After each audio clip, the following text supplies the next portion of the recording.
오늘 본문에는 12회를 혈루증으로 고생하던 여인을 고치신 이야기와 야이로의 12살짜리 외동딸을 살리신 이야기가 함께 들어있습니다. 누가는 이 두 이야기를 샌드위치 기법으로 이렇게 적으면서 예수님이 어떤 분인지, 어떤 주님인지 진득하게 설명하고 또 그런 주님을 만나서 은혜와 구원을 받기 위해서는 어떤 믿음이 필요할지 우리들에게 가르쳐주고 있습니다. 먼저 우리 본문을 간단하게 한번 살펴본다면요, 12살 외동딸이 죽어가고 있었습니다. 회당장 야이로는 환영하는 무리들 속에서 예수님의 발 앞에 엎드려 자기 집에 오시기를 간구합니다. 회당장이기 때문에 그 지역에서 유명인사이고 또 존경받는 사람입니다. 율법에 대해서도 굉장히 능통한 그런 사람이기도 합니다. 자기를 쳐다보는 사람들의 시선, 또 회당장이라는 위신 따위는 전혀 고려하지 않았던 것 같습니다. 오직 외동딸 12살 외동딸을 살리겠다는 일념밖에 없었습니다. 그래서 예수님 앞에, 예수님 발 아래 엎드려서 자기 집에 오기를 간절히 구하였습니다. 바로 그때죠. 12회를 혈루증으로 앓았던 여인이 예수님께 나옵니다. 그 여인을 이렇게 표현하고 있습니다. 43절에 아무에게도 고침을 받지 못하던 여자였다. 혈루증으로 12회를 앓았지만은 아무에게도 고침을 받지 못하던 여자였다. 여자로서 그는 죽어가고 있었습니다. 생리를 시작했을 때부터 12년 동안 늘 불결한 가운데 지냈을 것이기 때문에 의식적인 부정 상태입니다. 늘 생리처럼 하혈을 했기 때문에 신체적으로는 불임 상태입니다. 여성으로서 남편과 함께 혹시 지냈다면은 어쨌든 남편과 부부 생활도 제대로 할 수 없었던 그런 여성으로서 죽음을 경험하고 있었습니다. 유대사회 속에서 이런 여인들은 사람들 속에 들어갈 수도 없습니다. 접촉할 수도 없을 뿐만 아니라 하나님께 나아갈 수도 없는 그런 존재입니다. 그래서 뒤로 가서라도 예수님의 옷가에 손을 대겠다는 생각밖에 없었던 것 같습니다. 그래서 무리들 속에 들어가서 그 옷에 손을 댔습니다. 그랬더니 혈루증이 즉시 그쳤습니다. 예수님은 그때 누군가가 자기에게 믿음을 가지고 손을 댔다는 사실을 알게 됩니다. 그래서 내게 손을 댄 자가 누구냐? 그렇게 묻습니다. 다 아니다, 아닙니다, 저 아닙니다 이렇게 이야기합니다. 그때 베드로가 이야기하죠. 예수님 보십시오, 지금 사람들이 이렇게 막 밀치고 있지 않습니까? 예수님 그걸 모르셨을까요? 그래서 이렇게 46절인 이야기입니다. 내게 손을 댄 자가 있도다. 이는 내게서 능력이 나간 줄 내가 안다. 그렇게 말씀합니다. 이때 여자가 더 이상 숨길 수가 없어서 떨며 나와 예수님 앞에 엎드립니다.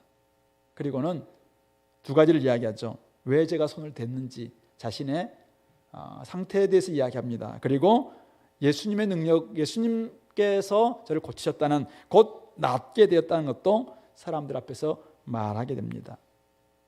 예수께서 따라 내 믿음이 너를 구원하시니 평안히 가라. 사람들 앞에서 이 여인이 더 이상 부정한 여인이 아니라 이제는 깨끗한 여자, 구원받게 되었고 평안을 얻게 된 여인이다라는 것을 선포해 주셨습니다. 이 말씀을 하고 있을 때 야이로의 마음이 어땠을까요? 지금 딸이 죽어가고 있습니다. 예수님께 가야 되는데, 예수님과 함께 가야 되는데 지금 계속 지체하고 있습니다. 두 가지 마음이 들었겠죠. 빨리 가셨으면 좋겠다. 하나의 마음은 믿음으로 나 이렇게 예수님께 손만 잡아 어셈에 손만 댔는데 낫게 되었네. 이 두 마음이 막 교차하고 있을 막 그때였습니다. 아직 말씀하실 때 회당장의 집에서 사람이 왔습니다. 딸이 죽었습니다. 두려움이 몰려옵니다. 살 소망까지 끊어지는 그런 상태. 모르긴 해도 두 눈에는 눈물이 그렁그렁, 아마 더 이상 걸어갈 힘이 없을 것 같은, 다리도 풀렸을 것 같은 그런 생각이 듭니다. 그때 예수님께서 말씀합니다. 두려워하지 말고 믿기만 하라. 그리하면 딸이 구원을 얻으리라. 야이로는 계속 예수님과 동행합니다. 집에 이르렀습니다. 모든 사람이 죽은 아이를 위해서 울고 통곡을 합니다. 그때 예수님께서 야, 울지 마라. 죽은 게 아니라 잔다. 많은 사람들이 비웃습니다. 우리가 죽은 걸 다 확인했다는 것이겠죠. 이미 죽었다는 것을 알기 때문에 비웃습니다. 그러나 예수님은 세 제자와 이 부모와 함께 그 딸아이가 죽어서 누워있는 그곳에 가서 그 손을 잡고 명령합니다. 아이야, 일어나라. 성경은 이렇게 이야기하고 있습니다. 55절입니다. 그 영이 돌아와 아이가 곧 일어나거늘. 영이 돌아와서, 영혼이 돌아와서 아이가 일어났다. 이게 단지 영적인 구원인가? 영적인 생명? 영적으로만 살아난 것인가요? 혹시 사람들은 그렇게 생각할 수도 있을 겁니다. 그래서 예수님은 먹을 것을 줘라. 영은 먹지 않을 겁니다. 다시 소생했다는 것을 알 수 있습니다. 그래서 먹을 것을 줘라라고 명합니다. 아비로서 이 야이로는 놀람의 연속이었겠죠. 그때 예수님은 이 일을 아무에게도 말하지 말라 그렇게 이야기합니다. 그라사 동네에서 귀신 들렸던, 군대 귀신 들렸던 그 청년에게는 돌아가서 너에게 일어났던 하나님의 큰 일을 알려라라고 이야기했던 예수님이 지금 유대 사회에 다시 돌아와서는 이 일을 아무에게도 알리지 마라 그렇게 이야기하고 있습니다. 메시아를 기다리고 있던 사람들에게 잘못된 메시아관을 심겨줄 수 있습니다. 그래서 아직은 아무에게도 말하지 말라 그렇게 말씀하신 것이 아닐까 이렇게 생각을 하게 됩니다. 이게 오늘 본문의 내용입니다. 우리 잘 알고 있는 내용이죠. 찬양했던 그 주인공, 예수님의 옷가에라도 손만 대도 낫겠다라는 그 믿음 가지고 예수님께 손을 대었고 혈루병 12년 동안이나 그렇게 고통당했던 그 여인의 병이 낫게 된 이야기. 그리고 12살짜리 딸이, 사랑하는 딸이 죽게 됐는데, 그리고 죽었는데 예수님이 그 딸을 시신에 손을 대고 일어나라 함으로 말미암아 살아났다는 이야기죠. 오늘 이 두 이야기는 우리들에게 무엇을 가르쳐주고 있습니까? 첫 번째는 바로 죽음이라는 상황 앞에서 과연 믿음이 무엇인가라는 질문에 대답하고 있습니다. 인간은 자기 힘으로는 도저히 해결할 수 없는 죽음이라는 한계 상황을 만납니다. 아무리 강한 사람도 죽음과 죽음의 세력 앞에서는 힘을 못 씁니다. 그래서 많은 사람들은 죽음은 끝이라고 생각합니다. 절망하면서 죽음을 결국은 숙명으로 받아들일 수밖에 없습니다. 열심히 죽기 전까지는 노력하더라도 이제는 죽음 앞에서는 모두가 다 어쩔 수 없다 그렇게 받아들입니다. 그래서 이런 한계 상황을 만난 사람 중에는 어떻게 나에게 이런 일을 줄 수가 있을까? 아니 12살짜리 딸이, 그리고 내가 뭐 무슨 죄가 있어서 나에게 이런 일들을 하나님 하시는가? 하나님을 욕하면서 신앙을 버리는 경우도 종종 있습니다. 죽음은 도무지 어찌할 수 없는 난제이고 한계 상황이고 광풍 중에 광풍입니다. 그런데 오늘 이 본문은, 또 이 이야기는 이 죽음이라는 한계 상황을 만났을 때 두 사람은 좀 다르게 행동했다는 것입니다. 예수님이라면 충분히 어찌할 수 있는 분이다. 우리는 어찌할 수 없지만은 예수님이라면 어찌할 수 있는 능력을 갖고 계신 분이시다. 바로 그 사실을 알고 그분께 나아가고 있는 것입니다. 사회적으로 여러 가지 통념이 있습니다. 종교적으로 금기사항도 있습니다. 개인적인 편견도 있었습니다. 하지만 그 모든 편견과 금기사항과 또 통념을, 장애물을 뛰어넘어서 지금 그분 앞에 나아가서 그분 앞에 엎드립니다. 그리고 그분의 옷자락을 부여잡습니다. 바로 그것이 믿음이라는 것입니다. 때로는 더 이상 가망이 없으니 포기하라고 주변에서 이야기합니다. 네 노력 다 했다. 야, 그만큼 예수님을 믿고 동행했으면 됐다. 근데 네 딸 죽었잖아. 이제는 더 이상 예수님도 못한다. 예, 포기해라. 압박합니다. 근데 그때 주님께서 말씀합니다. 두려워하지 말고 믿기만 하라. 주변에서의 압박과 주변에서의 시선과 주변에서의 여러 가지 이야기, 그것과 주님의 두려워하지 말고 믿기만 하라 라는 이 말씀, 어느 것이 더 신뢰성이 있는가? 주님의 말씀을 더 신뢰하면서 계속 동행하는 것, 그것을 믿음의 삶이라고 이야기합니다. 믿음의 여정이라고 이야기합니다. 바로 그것이 믿음이라는 것입니다. 믿음은 한계 상황을 뛰어넘어서 결국 구원과 생명을 받게 하는 통로이자 수단임을 오늘 보여주고 있습니다. 오늘 본문을 다시 한번 본다면은 여기는 두 부류가 등장합니다. 한 부류는 믿음을 가지고 있는 이 두 사람, 그리고 또 한 부류는 그냥 와 모여 있는 무리들입니다.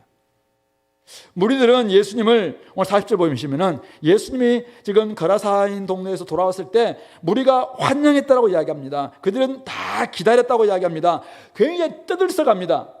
이들은 예수님이 오시기만 기다렸던 것 같습니다. 그래서 막 오니까 막 대단한 환영을 가지고 와 환영합니다. 그리고 나중에 예수님이 가실 때 42절 보시면은 가실 때 무리가 막 밀려들고 있습니다. 밀려들고 있어요. 밀치고 어떻게든지 예수님께서 자기 한번 손으로 만져서 또 자기의 욕망을 충족시키려고 막 애를 쓰는, 밀려든 막 이런 모습이 있습니다. 호기심으로 예수님께 막 달려드는 이런 사람들이 바로 무리들입니다. 그러나 오늘 이 무리들과는 다른 이 두 사람은, 달리 두 사람은 예수님의 발 앞에 무릎을 꿇습니다. 표정은 나와 있지 않지만은 저는 결코 웃음기가 없었다고 생각합니다. 웃을 수가 없습니다. 너무나 진지하다 못해 너무 고통스럽습니다. 뭐 한두 번 울었겠습니까? 이미 아마 살은 빠질 대로 빠졌을 것이고 건강상으로도 지금 너무나도 안 좋은 그런 상태일 수 있을 거라 생각합니다. 딸을 살려볼 거라고 수없이 노력했을 것이기 때문에 이 아빠도 거의 죽음 직전이 아니었을까 생각합니다. 간절한 마음으로 간구합니다. 웃을 수가 없는 사람들이죠. 그래서 그 마음으로 예수님의 옷을 만집니다. 그리고 예수님께 무릎을 꿇습니다. 예수님이 야 누가 나를 만졌는데 누구냐? 사실 도망칠 수 있었겠죠. 근데 그때 떨면서 나와서 엎드립니다. 아직도 두려움이 있는 것이죠. 떨면서 나와서 엎드려서 자신의 문제, 자신의 손댔던 이유, 12년 동안이나 그 아픔과 고통과 힘듦과 죽음과 같은 가정에서 자기 스스로 또 여성으로서 또 주변의 시선, 이런 모든 것들을 다 이야기할 수밖에 없을 겁니다.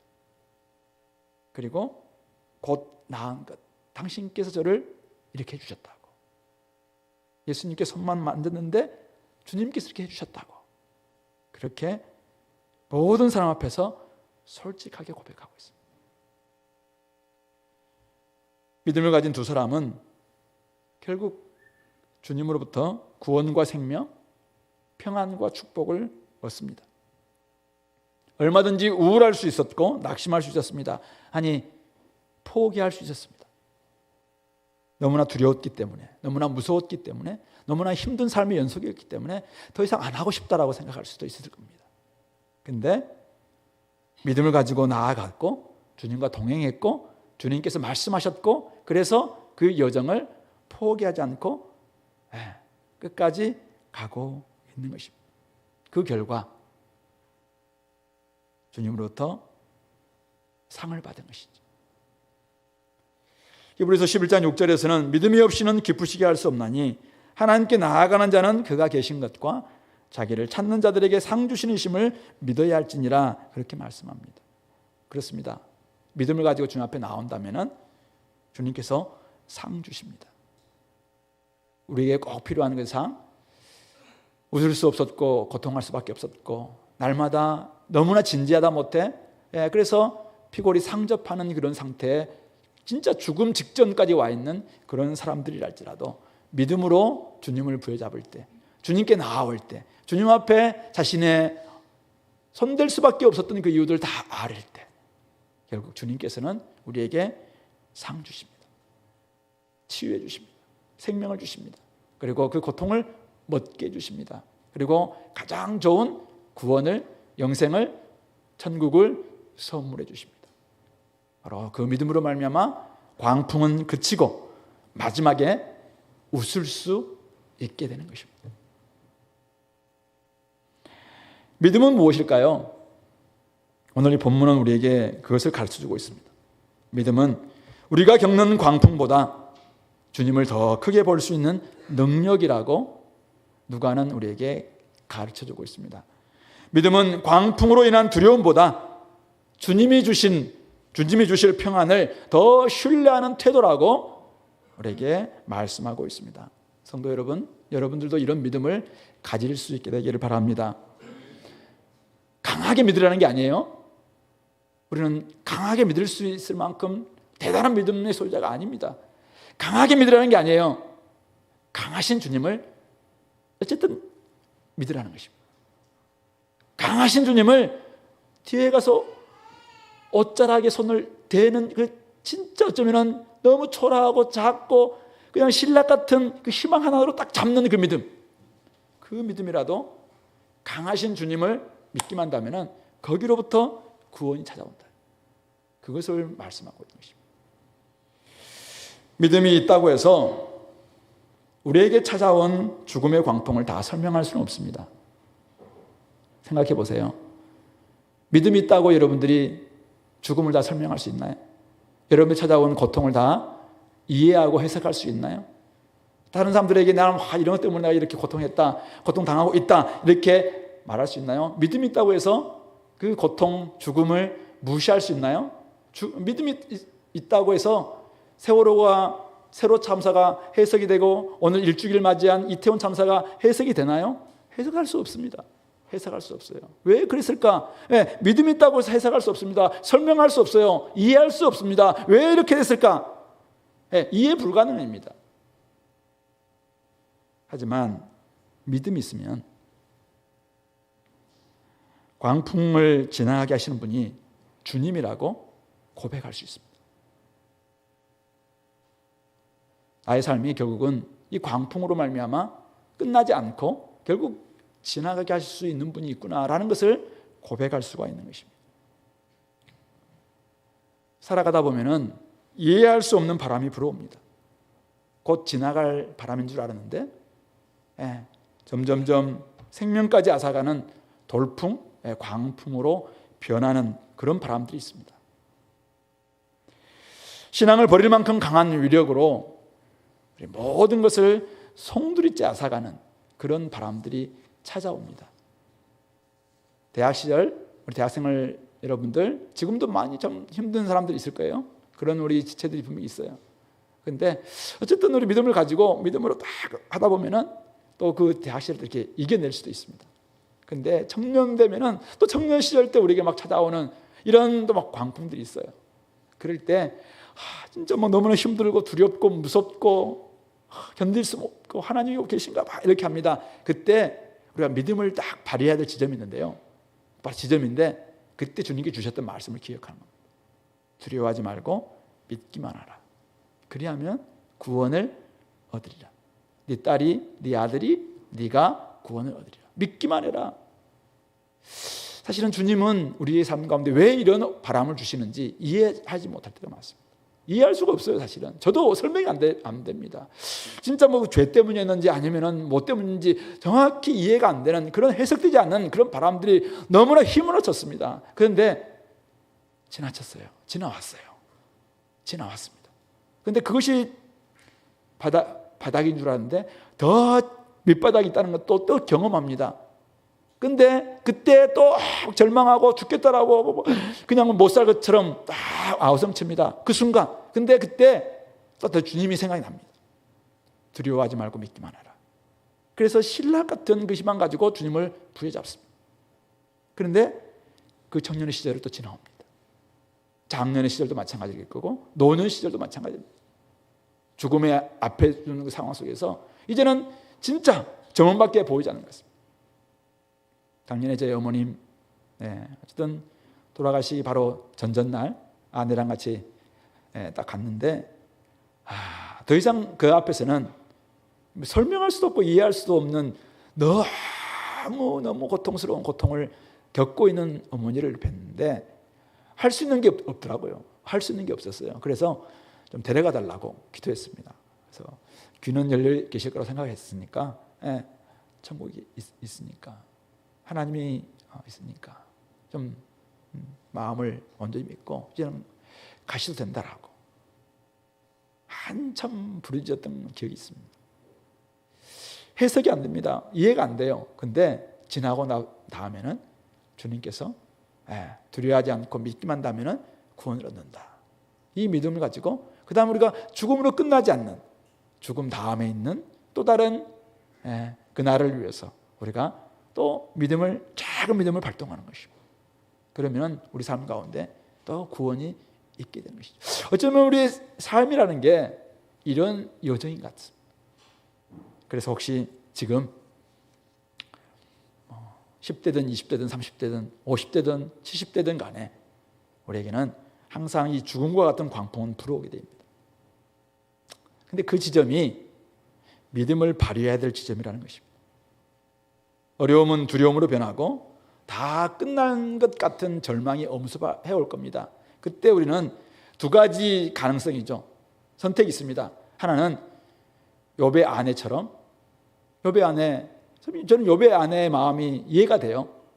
아니 그 10남매 그렇게 잘 믿고 하나님 앞에서 늘 예배드리고 그렇게 하고 잘 지내고 있는데 어느 날 갑자기 다 앗아갔습니다. 다 데려갔습니다. 속에서 열불이 터지지 않겠습니까? 하나님이 살아계시다면 어떻게 이렇게 할 수가 있나? 우리가 하나님 앞에 예배를 안 드렸나? 11조를 안 드렸나? 날마다 우리 아이들과 함께 지내는데 이게 무슨 거니까? 그러니까 다윗 남편한테 이야기합니다. 하나님을 욕하고 뒤져라. 이런 선택이 있어요. 근데 또 하나 선택이 바로 주님의 말씀을 기억하는 것이죠. 두려워하지 말고 믿기만 하라. 오두막이라는 그 소설에서 그 마지막 장면, 저는 그 아빠의 마음이 너무나 고통스러운 그 아빠의 마음이 사실은 얼마나 갈가졌을까. 그걸 가지고 이제 막 여러 가지 삼위 하나님께서 막 논의하는 이런 과정이 나옵니다. 근데 영화에 보면은 마지막에 그 천국을 보여주는데 그곳에서 정말 더 좋은 모습으로 있는 이 모습 보면서 그 아빠가 이제 회복이 되는 이런 모습이 있는데요. 좀 믿음을 발동할 때 때로는 이 땅에서 이해 안 되는 일이 많습니다. 해석이 안 되는 부분이 많습니다. 결국 무시할 수 없는 삶의 이 광풍이 우리에게 불어올 겁니다. 그러나 그때가 바로 믿음을 발휘할 때다라는 사실을 기억했으면 좋겠습니다. 모든 것을 앗아가는 어둠이 죽음이기 때문에 우리를 두렵게 합니다.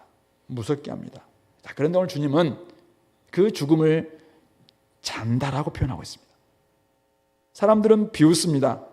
그러나 주님과 동행하는 사람, 주님을 믿는 사람들은 그 실제를 바라보는 것이죠. 잔다. 자면은 일어나면 되는 거잖아요. 깨우면 되는 거잖아요. 그래서 그 잠에서 깨어난 실제를 바라보는 사람들이죠. 그래서 우리 히브리서 11장 1절에서는 믿음은 바라는 것들의 실상이요 보지 못하는 것들의 증거다 이렇게 이야기하고 있습니다. 주님께서 자는 아이를 깨우십니다.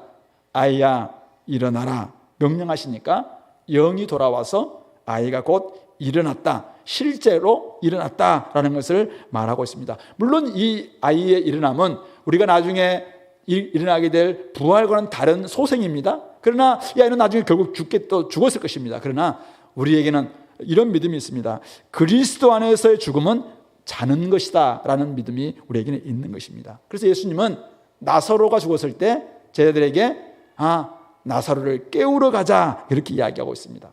이 땅에서 크고 작은 죽음을 우리 경험할 때 우리 그리스도인들은 주님의 이 말씀을 기억하면서 이것은 자는 것이다 라고 믿어야 되는 것입니다.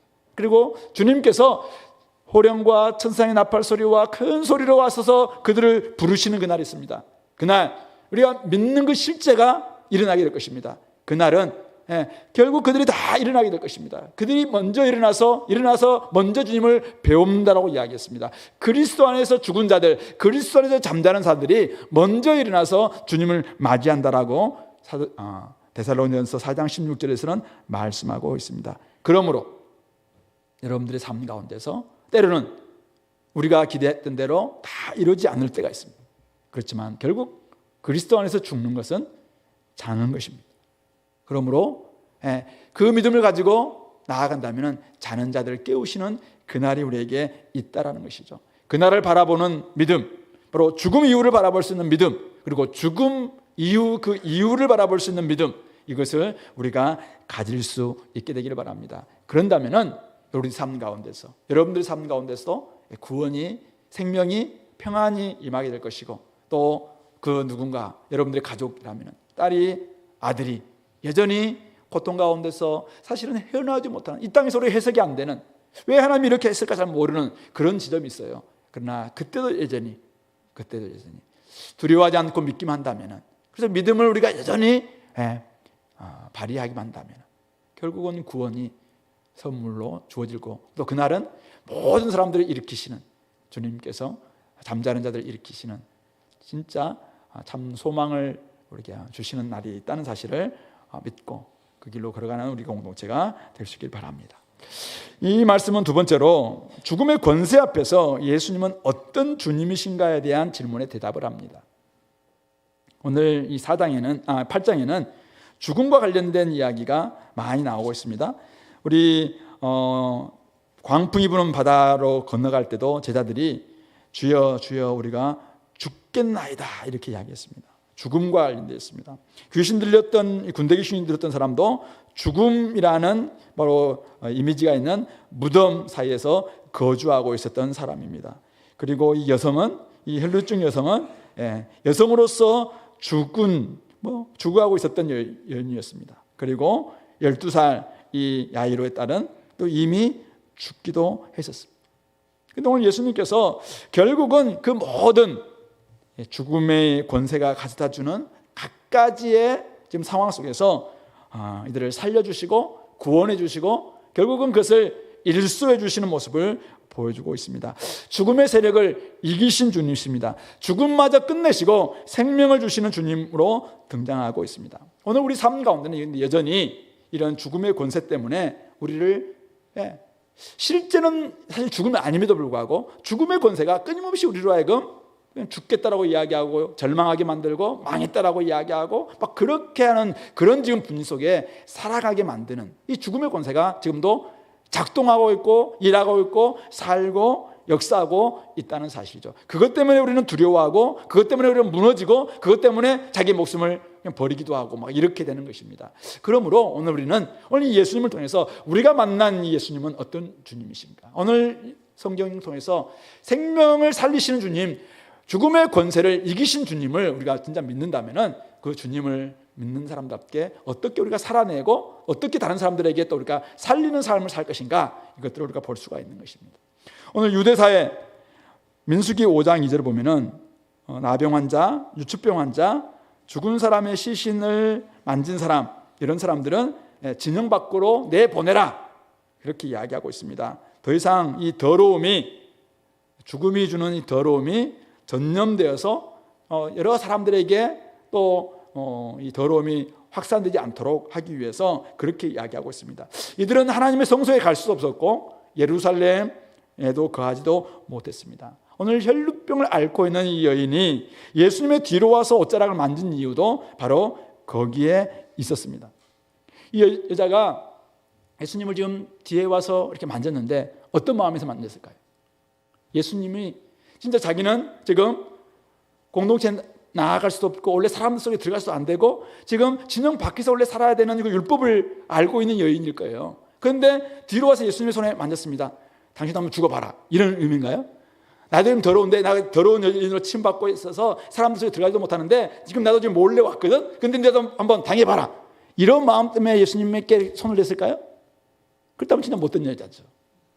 나만 죽어? 니도 안 죽어봐라. 이런 심보라면 그걸 믿음이라고 이야기할 수 있겠습니까? 근데 예수님이 어떤 분이냐면은 이 더러움이 왜 당시에 많은 사람들을 진영 밖으로 내보내냐고 했냐면은 이 더러움이 다른 사람의 전염됨으로 말미암아 다른 사람들을 더 죽을 수도 있게 만들 수 있기 때문에 그 죽음으로도 보호하기 위해서 진영 밖으로 내보내기도 하고 접촉 금지하고 또 유대 사회 속에서 이런 금기를 만들어 놨거든요. 그런데 예수님은 내가 만져도 예수님이 더러워질 것이 아니라 예수님으로부터 나의 이 더러움과 나의 죽음과 같은 이 세력들을 일소시킬 수 있다. 이 믿음이 있기 때문에 예수님을 확 만질 수 있는 것이죠. 오늘 예수님이 지금 죽은 여자아이의 시신을 만졌습니다. 죽었던 아이의 손을 잡고 이렇게 주셨습니다. 이거 어떤 의미가 있습니까? 만진 사람은 사실은 공동체에 들어올 수도 없었고 공동체 밖에 나갑니다. 그래서 원래 진영 밖으로 나가야 됩니다. 그런데 예수님은 지금 그런 모든 유대사회의 금기, 또 율법 이것을 지금 사실은 극복하시고 그것을 뛰어넘어서 지금 죽은 아이의 시신을 지금 만져서 손을 잡고 일으켜 주고 있지 않습니까? 예수님은 바로 어떤 분이신가? 바로 죽음의 권세, 죽음의 세력을 충분히 이길 수 있는 능력, 그것을 일소하시는 능력을 가지고 있는 권세시다라는 것을 보여주고 있는 것입니다. 그 여인을 결국은 그냥 자기 고침받고 나아갈 수도 있습니다. 그러나 그 여인이 끊임없이 자기는 원래 더러운 여인이다. 사람들은 여전히 그렇게 또 보지 않겠습니까? 그러므로 많은 사람들 앞에 그를 불러서 이 여인은 더 이상 죽음의 권세로부터 이제는 해방된 여인이다라는 것을 알려주기 위해서 이제는 따라 내 믿음이 너를 구원하였으니 이제 네가 평안히 가라라는 것을 모든 사람들 앞에서 선포해주고 계시는 것이죠. 오늘 예수님은 어떤 주님이신가? 오늘 우리가 만난 예수님은 어떤 주님이신가? 오늘 제자들이 만난 예수님은 어떤 주님이신가?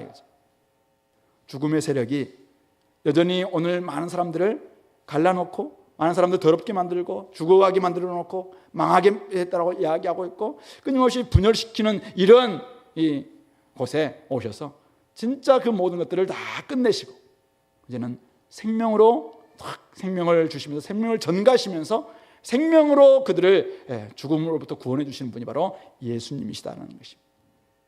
죽음에 지배받거나 두려워하며 절망으로 빠져드는 수많은 사람들을 결국은 구원해 주셔서 생명으로 이끄시는 분. 그래서 나병 환자든 그가 나병 환자이든 군대 귀신 들려서 무덤 사이에 거주하고 있는 그런 이방인 청년이든 아니면 유출병에 걸려서 죽음을 경험하고 있던 여성이든 만나 주셨고 죽은 여자의 시신도 만져주시면서 그를 지금 구원해주고 있는 것입니다. 예수님은 죽음의 세력이 주는 부정함으로 전념되는 분이 아니라 도리어 거룩함으로 그들을 전념시키시는 분이시다라는 것을 오늘 보여주고 있는 것이죠.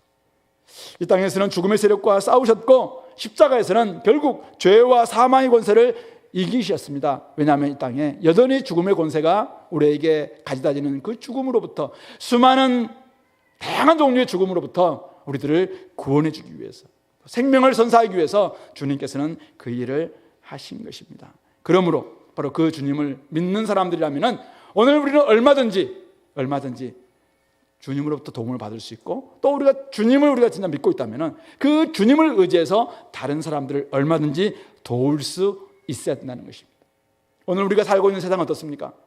여전히 죄와 사망의 권세가 죽음을 가지고 우리를 두렵게 만들고 절망하게 만듭니다. 수많은 사람들은 지금도 여전히 죽음 앞에서 벌벌 떨게 만듭니다. 조그마한 병이 걸려도 죽겠다라고 하고 있고 여성으로서 어떤 문제가 생겨도 내가 이제는 죽었다고 이야기하고 있고 우리 자녀들이 어떤 문제가 있어도 이제는 우리가 다 끝난 것처럼 이런 소망이 없는 것처럼 그렇게 절망하고 살아갑니다. 모든 관계를 깨뜨리는 죄와 사망의 권세가 더더욱 우리를 더더욱 생명까지도 그냥 무시하게 만드는 이런 세상에 우리는 살고 있습니다. 그러나 오늘 주님 우리에게 오셔서 죽음 앞에서 할 말을 잃고 슬퍼하는 인생들을 도와주고 계십니다. 죽음 앞에서 이제는 절망할 수밖에 없고 망했다고 이야기하고 이제는 낭만 가운데 내가 더 이상 내일이 없다 이렇게 생각하는 사람들에게 주님께서 오셔서 만짐을 허락해 주시고 그리고 직접 만져주시는 것입니다. 그리고 죽음을 내가 정복했다. 죽음의 권세를 내가 이겼다. 더 이상 네가 죽음 때문에 절망하지 마라. 죽음 때문에 망했다고 하지 말라. 죽음 때문에 내가 끝났다고 말하지 말라. 그렇게 말씀하고 있는 것입니다. 죽음은 주님께 이미 사망 선고 당하는 것입니다. 희망봉이라고 하는 그것이 원래 이름이 폭풍의 곳이라고 이렇게 이야기하더라고요. 폭풍의, 우리 장상곳 하듯이 이렇게 튀어나온 곳인데, 그런데 바르톨로뮤 디아스라는 이 포르투갈의 탐험가 항해사에 의해서 이제 이 아프리카 남단, 최남단 아니겠지만 그 남단 쪽에 있는 그곳을 발견하고, 아프리카는 끝없이 펼쳐진 대륙인 줄 알았는데 결국은 이렇게 돌아서 갈 수 있는 인도 항로가 있다라는 것을 알게 되었고, 그래서 이제는 그들이 가게 된 것이죠. 죽음 아무도 정복하지 못한다. 죽음의 세력 아무도 정복하지 못한다. 그래서 우리는 늘 더러운 존재로 생각하고 분리시키고, 또 저 사람은 안 될 사람이다, 저 사람은 부정한 사람이다, 늘 그런 규정으로, 규례로 사람들을 올가맸고 숨쉬지 못하게 만들었고, 진짜 죽게 만들었고, 망하게 만들었던 그런 세상이었습니다. 그러나 우리 예수님이 오셔서 그 죽음을 정복하시기 위해서 죽음의 권세를 이기셨습니다. 그래서 우리에게 진짜 부활이 있다라는 것을 알려주신 것입니다. 나는 부활이요 생명이니 나를 믿는 자는 죽어도 살겠고 무릇 살아서 나를 믿는 자는 영원히 죽지 아니하리라 주님께서 말씀하셨습니다. 그러므로 오늘 저와 여러분들 진짜 이 주님을 우리가 믿는다면, 우리가 믿고 있는 주님이 죽음을 정복하신 주님이시다라는 사실을 믿는다면, 여러분들 삶에 찾아온 다양한 종류의 죽음, 신체적인 죽음이든 여성으로서의 죽음이든 남성으로서의 죽음이든 아니면 다양한 죽음, 이 죽음이 우리를 끝나게 만든 것입니까? 이게 우리를 망하게 만든 것입니까? 이것이 우리를 절망하고 낭망하게 만든 것입니까? 아닙니다. 우리에게 진짜 주님과 함께하는 생명과 구원과 평안이 있다는 사실을 기억하시고 그 길로 걸어갈 수 있게 되기를 간절히 바랍니다. 여러분들에게 예수님은 어떤 주님이십니까? 이런 생명의 주님이라는 믿음이 있나요? 그렇다면 그 믿음은 우리 삶 가운데서 작동돼야 됩니다. 예수님은 죄와 죽음의 권세와 싸우셨고 이겨주셨습니다. 그리고 우리를 죄에서 해방시켜 주셨습니다. 죽음에서 우리를 해방시켜 주셨습니다. 로마서 6장에서는 더 이상 우리가 죄의 종이 아니라고 이야기했어요. 옛날엔 죄가 우리를 끊임없이 이 죽음이라는 무기를 가지고 우리를, 너는 죄 지었다, 너는 이제 죽었어, 이건 내 종이야. 끊임없이 우리가 그렇게 그냥 그 죄라는 권세 앞에서, 이 죽음의 권세 앞에서, 이 죽음 때문에 사망이라는 이 무기가 딱 가지고 있으니까 늘 우리는 그 앞에서 꼼짝없이 막 늘 살 수밖에 없는 존재였습니다. 그러나 주님이 죄와 사망의 소리를 해방시켜 주셨습니다. 그리고 더 이상 너희들은 죄에 대해서 죽은 자다, 그렇게 여기라고 말씀해 주셨습니다. 우리는 이미 신분상 예수님과 함께 세례받았기 때문에, 예수님과 죽고 예수님과 함께 다시 살았기 때문에 우리는 더 이상 죄가 우리를 어찌할 수 없다라는 존재가 되었음을 분명히 선언하고 자기 스스로에게 주장하라고 이야기합니다. 너는 죄에 대해서 죽은 자다. 나는 더 이상 죄가 나를 어찌할 수 없다라는 것을 선언하고 이야기합니다. 여겨라라고 이야기하고 있습니다. 그런 점에서 여러분들, 오늘 죄가 여러분들을 끊임없이 올가매려고 할 때, 그것 때문에 막 죄책감 사로잡혀서 나는 이제 죽을 것이다, 뭐 이렇게 생각하는 사람들, 죄가 우리에게 엄습할 때마다 이 죄에 대해서 강하게 명령하시기 바랍니다. 예수님을 내가 믿고 있는데 너 이미 끝났어, 너는 더 이상 내 주인이 아니야 라는 것을 명확하게 제시함으로 말미암아 여러분들이 진짜 자유함을 누릴 수 있게 되기를 바랍니다. 그 사실을 믿는다면 우리도 주님을 따라서 죄와 죽음의 세력과 싸우고, 그래서 결국 의의 병기가 되어서 우리가 맞짱 떠서 주님의 권세에 힘입어서 살아낼 수 있어야 한다는 것입니다. 주님을 이기신 주님을 우리가 믿기 때문에 때로는 진짜 절망스러운 죽음 앞에서도 조금은 담대할 수 있어야 됩니다. 우리가 이 땅에서 영원히 살면 좋겠죠. 그러나 우리는 영원히 사는 존재가 아닙니다. 어떤 사람은 70, 어떤 사람은 80, 어떤 사람은 90, 어떤 사람은 100. 여러분들 한 120까지 살까요? 그러나 이 땅에서 골골거리다가 110까지 살다가 죽게 될 겁니다. 무병 장수, 뭐 나중에 기술과 의학이 발달되면 그렇게 될 수 있나요? 의사 여러분들 그렇게 될 수 있나요? 아니면 약사 여러분들 그렇게 될 수 있나요? 저는 안 될 것 같아요. 약으로 연명하다가 그냥 130, 하면 969세까지 살까요? 무두세로처럼? 그러나 영원히 살 거 아니잖아요. 그러면 어떻게 해요? 죽음 앞에서 조금은 더 의연하고 담대할 수 있어요. 왜냐하면 죽음이 끝이 아니기 때문에 우리에게는. 그러므로 죽음이 온다 할지라도 사실은 우리는 죽음을 정복하신 주님, 죽음의 권세를 정복하신 주님 앞에서 그걸 믿는다면 좀 담대하게 우리가 나아갈 수 있어야 되는 것이 아닐까 이거죠. 이런 우리 육신의 죽음 말고도 이 땅에서 다양한 편견으로 말미암아 사회적 죽음을 경험하는 사람들도 종종 있는 것 같습니다. 오늘 이 땅에서 다양한 죽음이 있습니다. 4, 5년 전에 있었던 우리 세월호 참사, 또 작년에 있었던 이태원 참사, 또 교사의 죽음, 또 비정규직의 죽음들, 이런 것들이 때로는 참 안타까울 때가 많이 있습니다. 그리고 우리 사회에서는 사회적 편견과 통념으로 배제되어서 이 불가촉 천민처럼 취급당하는 이념으로 인해서 저 사람들은 거의 우리 사회에서 죽음을 당하고 있는 이런 사람들이 있습니다. 누구랑 이렇게 만났다는 이유 때문에 아예 그냥 그는 불가촉 천민처럼 취급당하는 사람들이 있습니다. 그리고 우리 속에는 때로는 종교적이고 의식적인 정결법이 너무나 강해서 조금 어떤 일을 벌여도, 죄를 지어도 그냥 아예 그냥 죄인 취급해서 아예 또 우리와 그냥 저들은 아예 그냥 버린 사람 이렇게 취급하는, 이렇게 죽게 만드는 사람도 있습니다.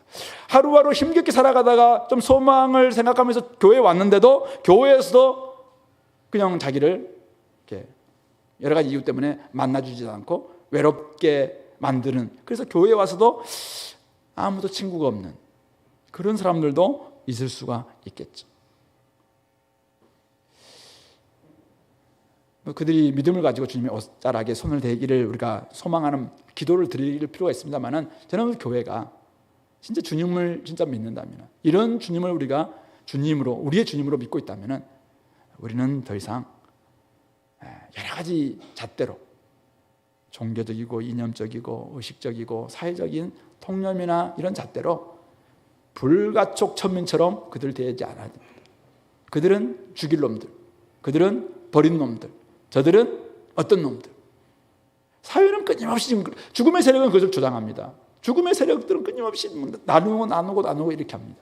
그러나 생명의 주님은 그것을 살리는 주님이십니다. 이 사회를 살리고 다른 사람들을 살리고 어떤 같이 살도록 만들어주는 그런 주님 아니겠습니까? 그러므로 우리가 주님의 옷자락이 되어주지 않겠습니까? 우리가 우리 옷자락을 만짐으로 말미암아 어떤 그들이 좀 회복이 될 수 있도록, 우리의 미소가 그들에게 좀 생명을 주는 미소가 될 수 있도록. 불교 신자들은 부처님의 그 미소가 자기들을 막 살린다 이렇게 하잖아요. 우리가 사실은 예수님의 미소가 되어서 그들을 받아주시는 예수님 메시지가 돼야 되지 않겠냐. 우리의 품이 너무 좁아서 그냥 자기만 아는 몇몇 사람들은 좀 이렇게 이런 품 말고 예수님의 품, 좀 넓은 품이 좀 되어서 좀 받아들일 수 있는 이런 품이 된다면 그들 또한 이 죽음에서 저들의 속에 있는 생명의 주님을 통해서 내가 나의 미소를 되찾게 됐다든지, 내가 이제 살게 되었다. 나도 이제는 정말 이유가 있구나. 이 땅에 살다가 진짜 삶이 또 나에게 찾아오구나. 이런 소망을 가질 수 있는 것이 아닐까. 우리 시편 23편, 여호와는 나의 목자시니 내게 부족함이 없으리로다. 나를 쉴만한 물가로 푸른 초장으로 인도하실 것입니다. 그러나 그 시편에 나와 있는 것처럼 때로는 사망의 음침한 골짜기를 거닐 때도 있습니다. 낭망하는 순간도 찾아올 것입니다. 그러나 끝내 우리 주님은 우리를 쉴만한 물가 푸른 초장으로 인도하실 것입니다. 이 땅의 삶이 끝나면은 죽음 찾아옵니다. 그러나 죽음은 끝이 아닙니다. 부활의 아침이 오는 것입니다. 새로운 몸으로, 부활의 몸으로 다시 일어나게 될 것입니다. 그때 주님과 영원히 함께 살 것입니다. 지금 여기에서도 바로 그 주님을 생각한다면 생명이 가득한 그날을 소망하면서 진짜 생명을 주실 수 있는 그 주님이 내가 믿고 있는 주님이구나. 그렇다면 오늘도 그 생명을 누리면서, 그 생명을 다른 사람들이 좀 이렇게 전하면서, 그 생명으로 다른 사람들을 살리면서 살아내는 삶, 그 삶을 살다가 생명 가득한 그 삶을 우리가 맞이해야 되는 거 아니겠죠. 천국에 대한 소망이 있다고 이야기하면서, 영생의 소망이 있다고 이야기하면서, 여기서는 세상 사람들처럼 사망의 권세처럼, 죽음의 권세들처럼 나누고 배제하고 밀어내고 또 죽게 만드는 이런 삶을 살면 되느냐. 아이들을 좀 내가 정말 아이들을 죽게 만들면 되겠느냐, 남편을 아내를 죽게 만들면 되겠느냐 이거죠. 그래서 우리가 살리는 삶을 좀 살자. 그런 삶, 이것이 바로 우리가 믿고 있는 예수님이 생명의 주님이시다, 그것을 믿는 사람들의 고백이 아닐까. 이 삶을 살아내는 우리 공동체가 될 수 있기를 바랍니다. 기도하겠습니다. 오늘 말씀을 좀 기억하시면서 먼저는 저희들에게 믿음 달라고 기도합시다. 하나님 아버지, 이런 여러 가지 상황 속에서도 이 믿음 가지고 주님을 만지고 주님께 엎드릴 수 있도록 도와달라고 기도합시다. 두 번째는 우리가 예수님을 소유한 사람들답게 우리도 생명의 주님을 통해서 이 땅을 살리는 삶을 살게 해달라고 같이 한번 기도하겠습니다.